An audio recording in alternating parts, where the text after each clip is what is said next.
Breaking news overseas right now, where officials are confirming that U.S. air and naval assets hit dozens of Houthi targets in Yemen, including missiles, radar, drones, and air defense systems. The Houthis are an armed group with close links to Iran, and they do control large parts of Yemen. The strikes were ordered by U.S. President Donald Trump 3 weeks after the Houthis fired surface-to-air missiles at a U.S. F-16 fighter jet.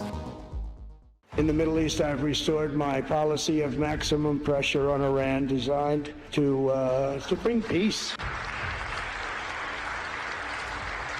And we've designated the Houthis a terrorist organization. They're, destroying shipping lanes all over the place and making it very hard for people to get their product delivered, and making it very difficult, but we'll take care of that situation. Something strange is happening in this area, the Gulf of Aden.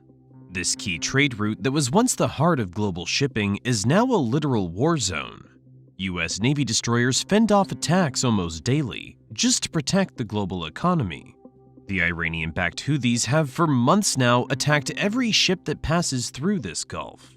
To date, they have sunk over 100 ships, with plans to sink hundreds more. To make matters worse, the Houthis, along with other groups, have been carrying out various terrorist attacks against the US and the US's allies. However, all that's coming to an abrupt stop. President Trump has put the Houthis on the US's official terrorist list. He's also getting ready to take strong military action against the Houthis. What all signs are showing is that the US military machine is about to move from playing defense to raining absolute destruction on the Houthis. To understand why the US might be getting ready to take offensive action against the Houthis, it's important to get to know who the Houthis are first. So let's start with that. The Houthis are a group that started in the 1990s in northern Yemen. They're also called Ansar Allah, which means supporters of God.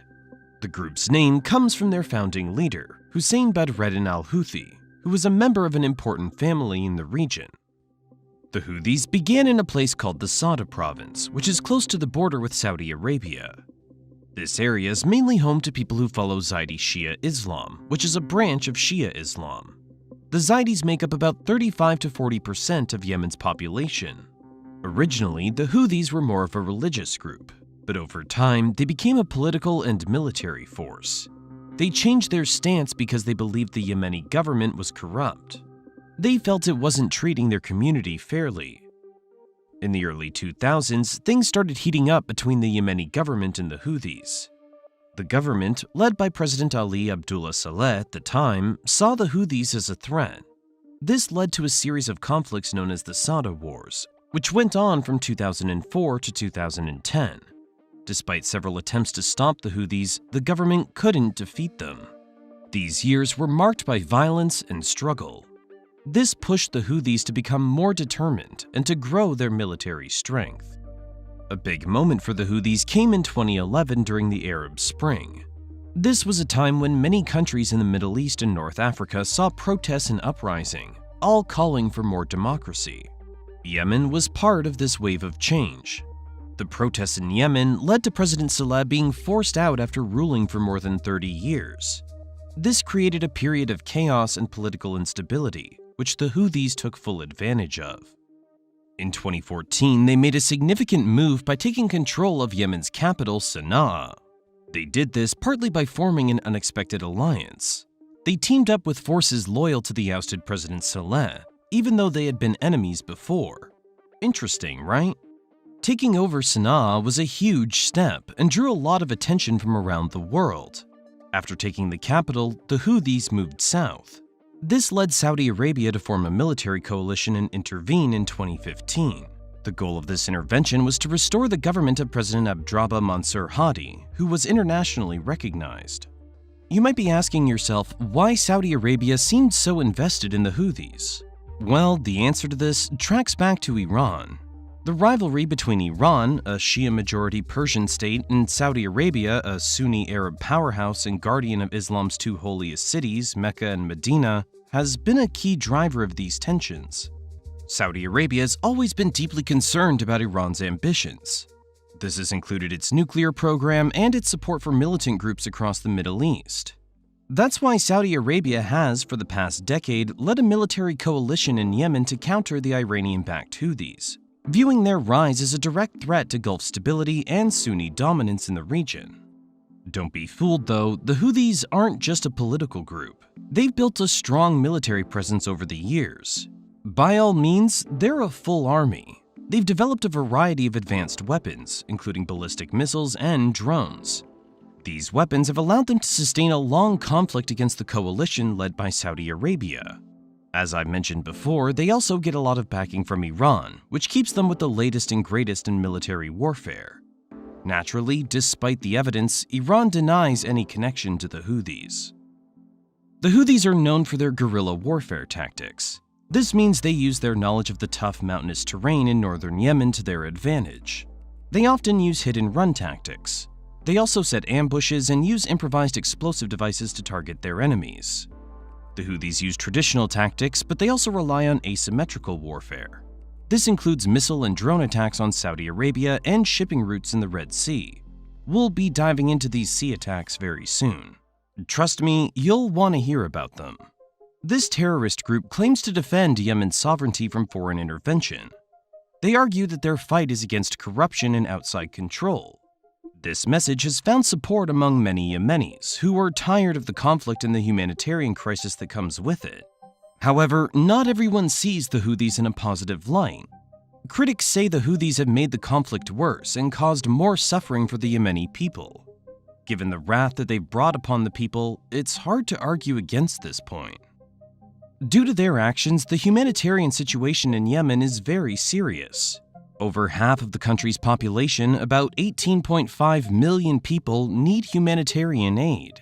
The country is also facing one of the most severe hunger crises globally, with more than half of the population struggling to access food.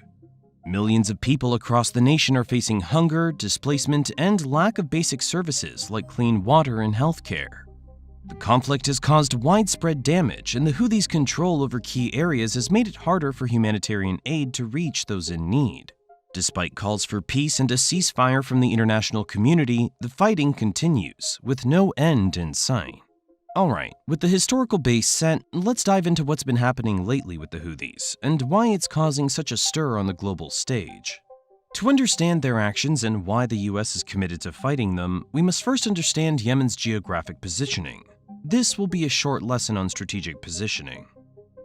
Let's start with the geographical importance of Yemen and its surrounding waters. Yemen's located at the southern end of the Arabian Peninsula, and it has a long coastline along the Red Sea and the Gulf of Aden. The Bab al-Mandeb Strait, which is a narrow passage between the Arabian Peninsula and the Horn of Africa, connects the Red Sea to the Gulf of Aden. This strait is one of the world's most critical choke points for global trade.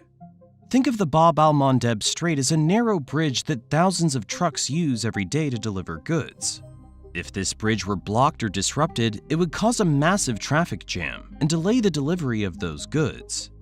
This is exactly what happens in the maritime world. A huge portion of the world's oil and other goods pass through this strait. On average, around 6.2 million barrels of oil and petroleum products pass through this strait daily. As you can imagine, any disruption here can have significant ripple effects on global trade and the economy. Recently, we crossed 1 million subscribers. Ever since then, we've been flooded with emails asking us questions and advice about growing a channel on YouTube. Even though I try my best to reply to every single email, sometimes these take up too much time, or they ask the same question I've answered before. That's why we've decided to put all my YouTube advice into one training bootcamp for completely free. So if you're someone interested in starting your own YouTube channel, you can sign up for this bootcamp by clicking the link in the description or scanning the QR code on the screen. There, I'll share with you everything you need and answer any question you have about faceless YouTube. So sign up now, because unfortunately my YouTube videos bootcamp is like a Zoom call, so it's limited to just 100 people. Now, back to the video. The Houthis' control over parts of Yemen gives them strategic leverage over these crucial waterways. This is where a portion of the problem is. The US and its allies have a vested interest in ensuring the security of these shipping routes. The stability of global trade depends on safe and secure passage through the Bab al-Mandeb Strait and the Red Sea.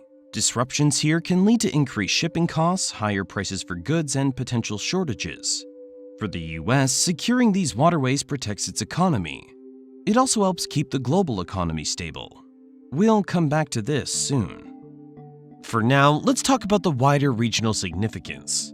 Yemen's situated in a region that's already filled with conflict and geopolitical rivalries. The Houthis' ties with Iran are a key factor in this. Iran is seen as a major player in the region, and its influence extends to various groups and conflicts, including the Houthis. Iran supports the Houthis with weapons, training, and funding. This help is part of Iran's plan to grow its influence. It also aims to challenge the US and its allies. After all, Iran and the US aren't exactly buddies. This connection between the Houthis and Iran adds another problematic layer to the conflict. The US has long been concerned about Iran's actions in the region, and the support for the Houthis is seen as a direct challenge to US interests. It's not hard to be anxious when these people chant death to America all day long. Iran backs the Houthis to cause instability in a vital area. This strategy diverts the US and its allies' focus and resources. The Houthis' actions also have other implications for regional stability. The current conflict in Yemen involves nearby countries like Saudi Arabia and the UAE. They view the Houthis as a threat to their security. After all, the Saudi-led coalition's intervention in Yemen aimed to counter the Houthis' influence. It also sought to stop Iran from gaining more power in the Arabian Peninsula. For the US, supporting its allies in the region, particularly Saudi Arabia and the UAE, is crucial. These countries are key partners in various strategic and economic initiatives. Keeping their security and stability is key. It helps maintain regional balance and counters rival powers, such as Iran. The Houthis' actions directly threaten the security of these allies, making it imperative for the US to address the situation. The Red Sea and the Bab al-Mandeb Strait are not just key for shipping either. They also hold great military importance. The US Navy and other international naval forces use these waters for their operations. Control and security in these areas are vital for military mobility and readiness. Any disruption can impact the ability of these forces to operate effectively and respond to threats. The importance of the region also extends to energy security. The Middle East produces a lot of oil. Safe transport of this oil through the Red Sea and the Bab al-Mandeb Strait is key for global energy markets. Disruptions here can lead to fluctuations in oil prices, which have far-reaching effects on the global economy. For the US and its allies, ensuring the stability of energy supply routes is a key strategic objective. With that said, the Houthis have been definitely taking advantage of Yemen's strategic location. There have been a number of missile and drone attacks. And these aren't just small-scale attacks. They've targeted significant locations and assets. One of the main reasons this is worrisome is because they're using advanced technology for these strikes. It's not just about simple weapons anymore. We're talking about ballistic missiles and drones that can cause a lot of damage.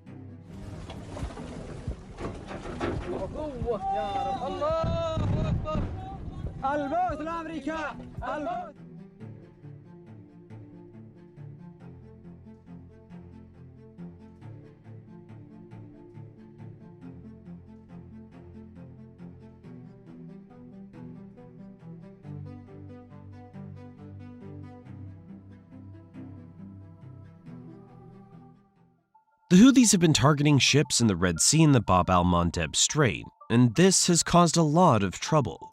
They've launched several attacks on merchant vessels in the Red Sea using missiles and drones they have. These attacks have caused disruptions and raised shipping costs. This affects global commerce. Before the recent conflicts and Houthi attacks, around 459 cargo ships passed through the strait each week. These vessels had a dead weight tonnage of over 10,000. Currently, that number has been halved by 50% due to the dangers of crossing the strait. These attacks have not only damaged vessels, but also heightened tensions in the region. Let's take a look at some of the major incidents that have affected US interests. Back in October 2016, the USS Mason, a US Navy destroyer, was patrolling the Red Sea when it came under attack by Houthi forces. They fired multiple missiles at the ship, but thanks to the USS Mason's defense systems, the missiles were intercepted, and no damage was done. This was one of the first direct attacks by the Houthis on a US naval vessel, showing just how dangerous they could be to maritime security. Fast forward to November 2023, the Houthis hijacked the Galaxy Leader, a British-owned and Japanese-operated carrier. They detained the ship in Yemen and held its crew captive for quite a while. The Houthis demanded that Israel stop its war in Gaza in exchange for the release of the ship and its crew. This incident showed that the Houthis were willing to target commercial vessels and use them as bargaining chips in their broader political and military objectives. In December 2023, the Houthis targeted the Maersk Hangzhou, a Singapore-flagged container ship in the Red Sea.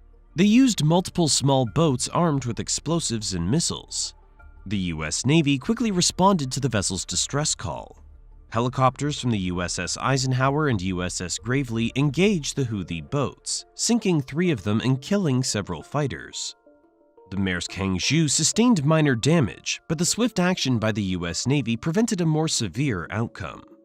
Then, in March 2024, the Houthis launched a missile attack on the Barbados-flagged shipping vessel True Confidence in the Red Sea. The missile strike tragically resulted in the deaths of 3 sailors, 2 Filipinos and 1 Vietnamese. This incident highlighted the deadly consequences of the Houthis' maritime attacks and their impact on international shipping and crew safety. In November 2024, the Houthis carried out a coordinated missile and drone attack on 2 U.S. Navy destroyers, the USS Stockdale and USS Spruance, as they sailed off the coast of Yemen. The attack involved at least 8 one-way attack drones, 5 anti-ship ballistic missiles, and 3 anti-ship cruise missiles. The U.S. Navy's defense system successfully engaged and defeated all the incoming threats, and neither of the ships sustained damage. This incident demonstrated the Houthis' growing capability to carry out sophisticated and sustained attacks on U.S. naval forces. In addition to these incidents, there have been other attacks. For example, in December 2024, the Houthis launched a series of attacks on U.S.-flagged ships in the Gulf of Aden. The USS O'Kane and USS Stockdale intercepted several one-way attack drones and an anti-ship cruise missile while escorting 3 U.S.-owned merchant vessels. Fortunately, no injuries or damage were reported, but the attacks have shown the persistent threat posed by the Houthis. This is part of why the U.S. wants to end these raids once and for all. We'll dive into these plans in just a minute. But it's critical to note that it's not just the U.S. alone that's being targeted. Hundreds of global ships are being targeted too. One major incident involved a Saudi oil tanker that the Houthis attacked. This wasn't just a small attack. It caused significant damage and sent shockwaves through the shipping industry. Everyone started worrying about the safety of these routes. These attacks aren't just one-time events either. They keep happening, and each time it adds to the chaos. For shipping companies, this means they have to be extra careful. They need to take longer routes to avoid dangerous areas, which costs more money. This longer detour takes them around the Horn of Africa. It might sound simple on paper, but this alternative path adds up to $1 million in extra fuel costs for each round trip. To show the dangers of this militant group, the UK has even set up an emergency call center for ships because of the frequency of the raids. Insurance premiums for these ships also go up because the risk of getting attacked is higher. All these extra costs add up and make everything more expensive. That's why some of your goods are more expensive now than they were before the Houthis went out of control. And at least you know who to blame now. Outside of the increased cost of goods, there's also the issue of inconvenience. When these attacks happen, it disrupts the flow of goods. Ships have to wait, change routes, or even cancel their trips. This means delays in getting products to their destinations. Think about how frustrating it is when you order something online and it takes forever to arrive. Now imagine that on a global scale. It's a big deal. These disruptions have a ripple effect on the global economy. When shipping routes aren't safe, it affects the price of goods. For example, if it costs more to ship oil, the price of gasoline goes up. This affects everyone from people driving their cars to companies relying on fuel for their operations. The higher costs of shipping and insurance get passed down to you, the consumers, making everyday items more expensive. Back to the US and its military assets. We've already discussed several incidents where the Houthis launched missiles at US Navy ships. These attacks aren't just dangerous, they're seen as direct provocations. When a superpower like the US gets targeted, it can't just sit back and do nothing. It has to respond, and this escalates the situation. There have been statements from US officials condemning the attacks and warning the Houthis of potential consequences. These statements aren't just words, they're backed by military maneuvers and readiness. There have been deployments of additional military assets to the region to ensure that the US is prepared for any further escalations. In response to these threats, the US has had to increase its military presence in the region. This means deploying more ships, aircraft, and personnel to ensure the safety of the shipping routes and to protect its interests. These deployments aren't cheap. They cost a lot of money and they strain military resources. The US has had to balance its commitments in different parts of the world, and the increased focus on the Red Sea and the Bab al-Mandeb Strait means diverting resources from other areas. That's perhaps something that was in Iran's playbook. Unfortunately for Iran, it takes a lot to wear the US thin. Moreover, these military responses come with risks. Each time the US takes action against the Houthis, there's a chance of further escalation. This could lead to a larger conflict, which would be even more costly in terms of money and lives. The US has to carefully consider its moves to avoid getting drawn into a prolonged and expensive conflict. However, under President Trump, it seems that patience is wearing thin. The US has significant strategic interests in the region. Ensuring the security of international shipping routes, maintaining regional stability, and countering the influence of Iran are all key priorities. The Houthis' actions directly threaten these interests, and that's why the US is preparing for decisive action against them. Additionally, the US has also been working with its allies to address the threat posed by the Houthis. This involves intelligence sharing, joint military exercises, and coordinated strategies to ensure that they're all on the same page. The focus isn't just on reacting to the current situation, but also on preventing further escalations. Now, let's not forget the humanitarian aspect of this situation. The ongoing conflict has caused a severe humanitarian crisis in Yemen. Millions of people are suffering with limited access to food, water, and medical supplies. The recent escalations only added to the misery. It makes it even harder for humanitarian aid to reach those in need. The international community's been calling for a ceasefire and peace talks, but the recent developments make the prospects of peace seem distant. At this point, you might be asking, why are the Houthis doing this? Well, the Houthis have been attacking American vessels for several reasons, all tied to larger political and military goals. To start, the fact that the Houthis are a Yemeni rebel group with strong ties to Iran already means they're not fans of US and Israeli influence in the Middle East. The Houthi movement's ideology is deeply rooted in anti-Semitic, Islamic fundamentalist, anti-American sentiment, as reflected in the slogan on its flag, "Allah is great, death to the USA, death to Israel, curse the Jews, victory to Islam." This extremist stance gives you an idea of where they stand. One big reason for these attacks is to mess with maritime traffic in the Red Sea and the Bab al-Mandeb Strait. These are critical choke points for global shipping. By targeting vessels in these areas, the Houthis aim to create economic pressure and draw attention to their cause. They know that disrupting these shipping routes can have a huge impact on global trade, leading to higher shipping costs and increased insurance premiums. It's chaos thereafter, and this is certainly one way to cause it. Another reason is to hit back at the US and its allies for their involvement in the Yemeni conflict. The US has supported the Saudi-led coalition fighting against the Houthis, providing intelligence and logistical support and even conducting airstrikes on Houthi targets. By attacking American vessels, the Houthis are sending a message that they're not backing down and are willing to escalate the conflict if needed. The Houthis also claim their attacks are aimed at vessels with Israeli interests. They vowed to keep up these attacks until Israel ends the war in Gaza. But in reality, the Houthis have been targeting ships indiscriminately, making it hard to pinpoint their exact motives for each attack. This has led to widespread fear among shipping companies, with many choosing to avoid the Red Sea and the Suez Canal altogether. Besides these strategic reasons, the Houthis' attacks on American vessels are also a way to show off their military capabilities. By successfully targeting and damaging ships, they can demonstrate their strength and resilience, both to their supporters and to their enemies. This helps them maintain their position as a formidable force in the region and can attract more recruits to their cause. Another important aspect that empowers the Houthis is the support they receive from Iran. Iran's been supplying the Houthis with weapons and training. This relationship is significant because it enhances the Houthis' military capabilities, allowing them to challenge regional powers and US interests more effectively. The Houthis' strategic location makes it easier for them to receive this support and use it to strengthen their position. So as you can see, by targeting significant assets and making bold moves, they're sending a message that they are a force to be reckoned with. It's like saying, "We're here and we have the power to disrupt." This sort of aggressive showing off can be a way to gain leverage in any potential negotiations or talks. In the face of such attacks, the US has not just been playing defense, it's gone on the offensive too. In January 2024, the United States decided it was time to step up and protect international shipping routes in the Red Sea. So on January 12, 2024, they launched Operation Poseidon Archer. The first step of the operation was to take out the Houthi radar sites. These radar sites were crucial for the Houthis because they helped them track and target ships.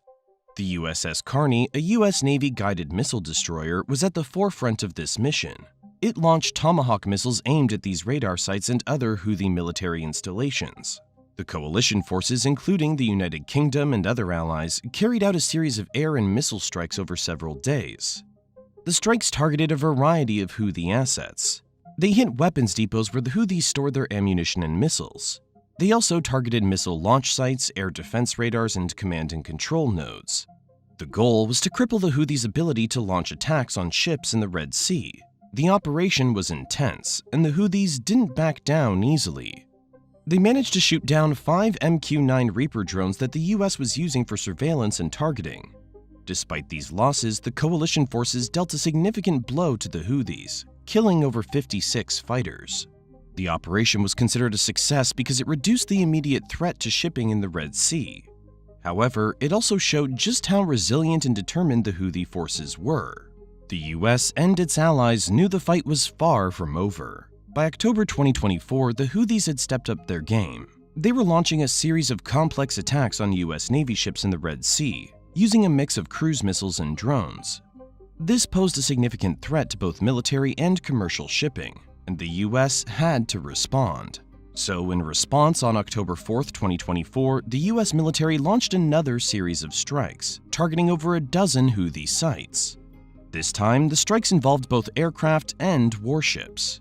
The targets included missile launch and deployment facilities, drones, coastal radar sites, and weapon storage areas. The Houthis had been using these facilities to stage their attacks on ships in the region. One of the standout moments of this operation was the deployment of B-2 Spirit stealth bombers. These advanced aircraft conducted precision strikes on 5 underground weapons storage locations. These facilities were heavily fortified and crucial to the Houthis' operations.